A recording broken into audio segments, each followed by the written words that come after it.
I don't have the blower this time, Ah. so this will have to do. I don't want to touch any of the oscillators though. Where are the oscillators? Okay, so I won't touch any of those.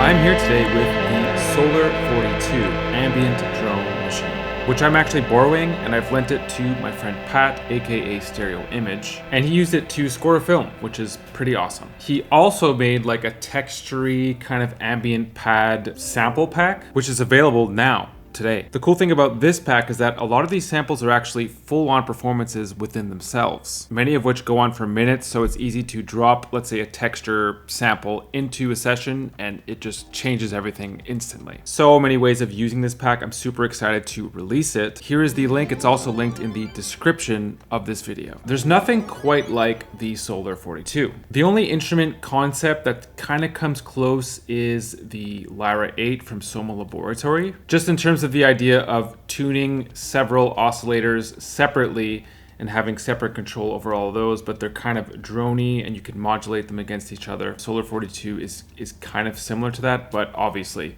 just in a completely different ball game, which you'll see in this video. This is a no BS review and demonstration of the Solar 42. We go through the pros and cons of many aspects of the instrument. Pat just gives you like a general idea of the workflow and how the instrument sounds all together. And if this is the nail in the coffin and you're like, you know what, I'm picking up the Solar 42 after watching this, consider using the affiliate link in the description of this video. That's a huge support to this channel, and also a big thanks to anyone who's already been using my affiliate links in all of my videos. All right, Stereo IMG, Solar 42, let's get on with this video. You've been talking a lot about the oscillators before the filming of this video. Oh yeah. Tell me how you've been tuning it and also what you think about the oscillators. The way I've been doing it is I've been opening up an Ableton session, and then I'll come up with the chord progression, and then I'll use operator. I'll just choose one chord at a time, just have one note playing out of that chord, and then I'll tune that note over here. Okay. Because these are all the different notes. These are all the different oscillators. It's about 5 oscillators, so you get 5 different notes per chord. You have these blocks over here. And each one of these blocks is triggered by one of these keypads over here. And this is a block, and this is a block that's also triggered by these keypads. So if you want, each of these blocks can be chords. Trigger that one. So these are chords, and then these two are kind of like more noisy, textural kind of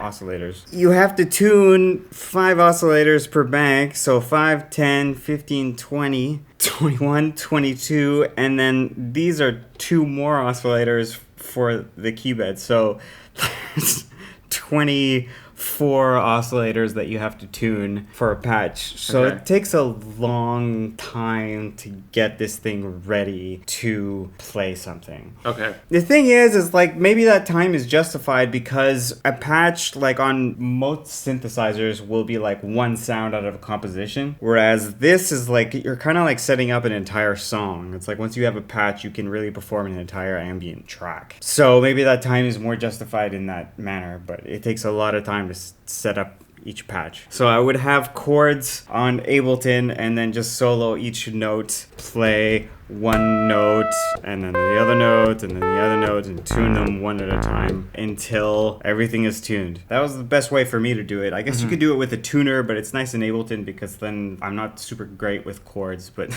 Okay. But it is good to know what key you're in because this you can load up a scale. Oh, cool. Okay. So then you go in here and you have, you can be semitones, Ionian, Dorian, you have all the modes in here. And then you can choose the root. This one is an A, but it can be any key, obviously. And then you, on top of that, you have to tune this oscillator so that this makes sense. It's a lot of tuning going on. If you're out of tune Yeah. and you select a scale or whatever, you could actually have like a sort of happy accident moment. You could. It's easier to make atonal textural stuff in the Okay. sense that, like, you know, you can just throw things completely. out of tune and, have some fun with textures. If you want to do something melodic, then it takes a lot of prep work. Kind of like a Soma feel to it, I find. Yeah. Like the lyra. Yeah, like those are the two instruments that I've come across so far, where each note is a different oscillator that you have to tune. Yeah. There might be others out there, but those are the two that I've encountered. So definitely I'm getting that lyra feel out of this, but this is like way more vast. Yeah. So like each one of these blocks is a lyra of its own. It's an ambient drone machine. Is it flexible in any other way? Well, okay. There is kind of a suggested workflow with this instrument, which is kind of what I was saying, was like create a chord progression with these, add a little texture with these, and then play a lead melody on here. So like... Okay.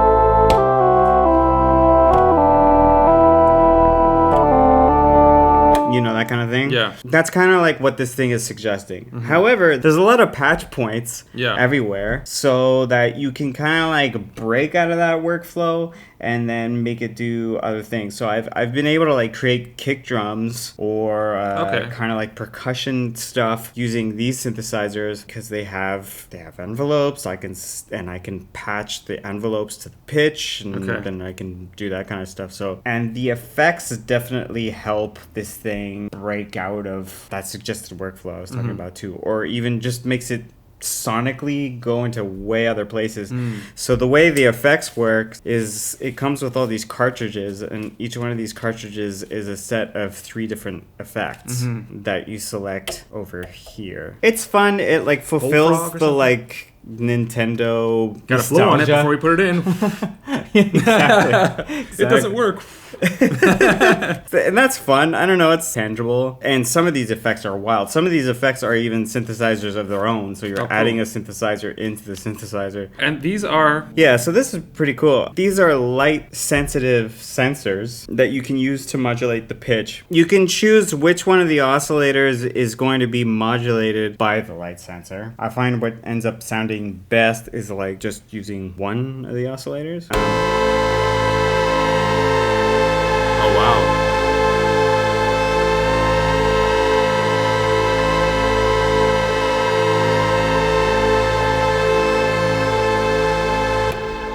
That's pretty cool. Right? Makes a pretty haunting sound. They also suggest you can modulate things like if you're playing live and there's a light show, then you can have the light show modulate stuff on your synth. Okay, that's interesting. So there's different uses for that. This thing feels like someone's wish list of all their favorite synth parts put together. Okay. Like there's so many things in here. Like this is like a Buchla style step sequencer. These are Polyvox emulated filters.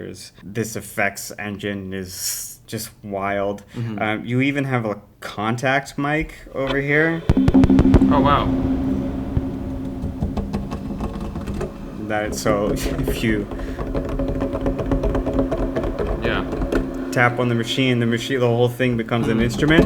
And then the contact mic triggers an envelope here. We can turn off the contact mic sound, and we can have the envelope modulating the filter. So now the contact mic is making the filter go.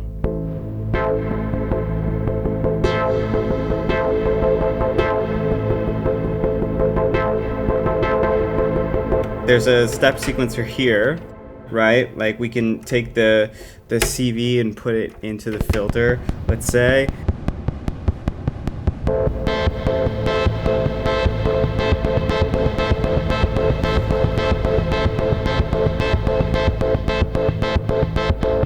We could put this into a sequencer mode, edit all the different notes here on the sequencer. Now I'm gonna wanna actually make sure that this sequencer is in time with this one, so I'm gonna put it into the clock input. So now this one is triggering the clock of this one. Can change the BPM here. Okay.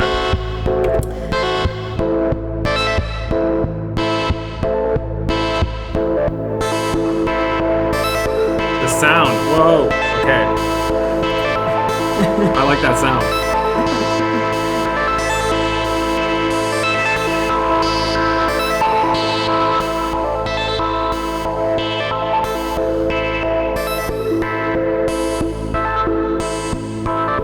So yeah, you can make it more Very cool. more rhythmic if you want to. You could probably hook up a sequencer to it anyway, like the Oxy one. Yeah, well, there sequence is it with that too. volt per octave on some of the oscillators here, and clocking everywhere. So yeah, you can definitely do that. Right. There's some cases where it feels like this would really benefit from a few Euroac modules, like the LFOs. There's no attenuators on here, so if you patch the LFO into anything, it's always like the full range of the knob. You can't like choose just a smaller range for the LFO to go, which really limits the usefulness of the LFO because it's always just like way too much modulation. Right. But yeah, so an external little attenuator would be nice to have on this machine. This thing sounds phenomenal. It sounds very current. Yeah, it kind of has a mixture of the best of the past and some really innovative things to bring it more modern. This filter is fantastic. I love the sound of this filter. It's kind of funky to use because it is two filters. So again, if I hold a drone, right now they're linked. So when I move the frequency knob, it's moving it for both filters. But I can unlink them.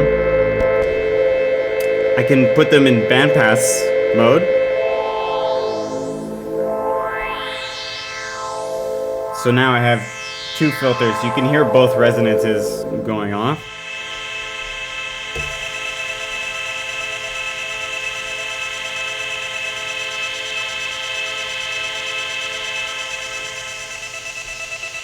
So you have two filters. Let's link them back together. There we go. The frustrating thing is there's like two resonances that don't link together.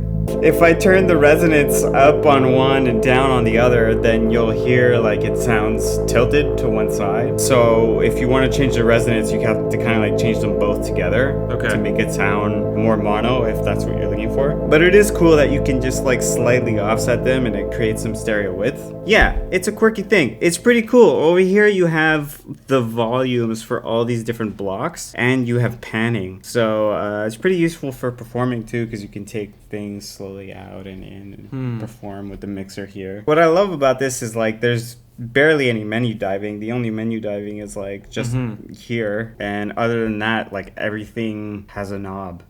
Yeah. So it's very tactile. Yeah, so let's see, let's play here.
So it's got a joystick for modulating things. The X and Y axis have their own modulation outputs. So I'm just gonna patch one of them into the filter. Now I can control the filter using the joystick. And then I could patch this into something else. I don't know, maybe the volt per octave of this oscillator. Wow, okay.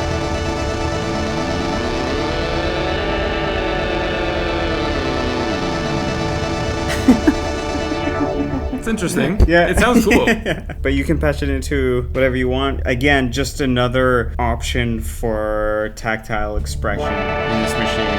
There's no lack of different ways to be expressive with this thing. And now, a word from today's sponsor, DistroKid. If you're watching this video, chances are that you'd like to officially release your music to all major streaming platforms. So first off, why choose DistroKid? They are hands down the most affordable music distribution platform in the game. We're talking like just over 20 bucks a year affordable to release unlimited music. And by the way, on top of that, I also have a discount for you linked in the description of this video. You collect 100% of your streaming royalties with DistroKid, another huge plus, and they're designed specifically for independent artists and producers. How, you may ask? Well, here's a list of tools that they offer that will help you with at least some of the heavy lifting when it comes to promoting your own music independently. For example, there's Hyperfollow, which is a free landing page that I've personally been using for years now across all of my social media. It's similar to a Linktree type of situation where you can lead people to specific pages or maybe different social medias. You can post video content, maybe a link to your latest single, and you can create an unlimited amount of landing pages at no extra cost. DistroKid also offers promo cards, another free tool that you could use to promote your music on social media. So many other features, and again, just over $20 a year. To me, it's a no-brainer if you're looking for a music distributor.